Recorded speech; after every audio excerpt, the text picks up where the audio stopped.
Hi అండి అందరికి. Short వీడియోలో గోంగూర చికెన్ కర్రీ ఎలా చేసుకోవాలో చెప్పాను కదా ఫుల్ వీడియోలో అని. ఇప్పుడు చూడండి.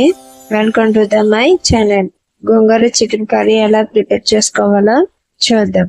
ముందుగా స్టవ్ మీద కడాయి పెట్టుకొని అందులోకి 2 టేబుల్ స్పూన్ ఆయిల్ వేసుకోవాలి. ఆయిల్ హీట్ అయ్యాక 4 పచ్చిమిర్చిని కట్ చేసి వేసుకోవాలి. పచ్చిమిర్చి బాగా వేగాక ఆనియన్స్ కట్ చేసుకున్న ఆనియన్స్ వేసుకోవాలి. ఆనియన్స్ కూడా బాగా వేసుకున్నాక టమాటా ముక్కలు కూడా వేసుకోవాలి. ఈ టమాటా ముక్కలు బాగా మగ్గవాలి. ఇప్పుడు మనం ముందుగా గోంగూరని తీసుకొని బాగా వాష్ చేసి ఆ గోంగూరని ఉడికించి పక్కన పెట్టుకోవాలి.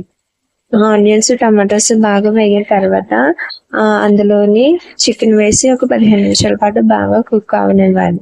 ఇలా కుక్ అయిన తర్వాత అందులోకి మనం ముందుగా సిద్ధం చేసుకున్న అల్లం వెల్లుల్లి జీలకర్ర పేస్ట్ ని అందులోకి యాడ్ చేసుకోవాలి. ఇది నేనైతే దంచుకున్నాను.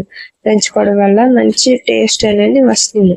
అలాగే గరం మసాలా వేసుకోవాలి. 1 టేబుల్ స్పూన్ గరం మసాలా, అలాగే రుచికి సరిపడినంత కారం, రుచికి సరిపడినంత సాల్ట్ వేసుకోవాలి. వేసుకొని బాగా కలుపుకోవాలి. కలుపుకున్న తర్వాత ముందుగా సిద్ధం చేసుకున్న ఈ గోంగూర పేస్ట్ ని ఈ చికెన్ కర్రీలో వేసుకోవాలి.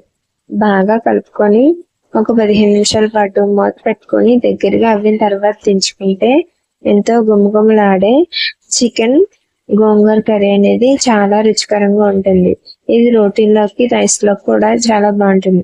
ఒకసారి చూడండి. వీడియో నచ్చినట్లయితే లైక్ చేసి సబ్స్క్రైబ్ చేయండి.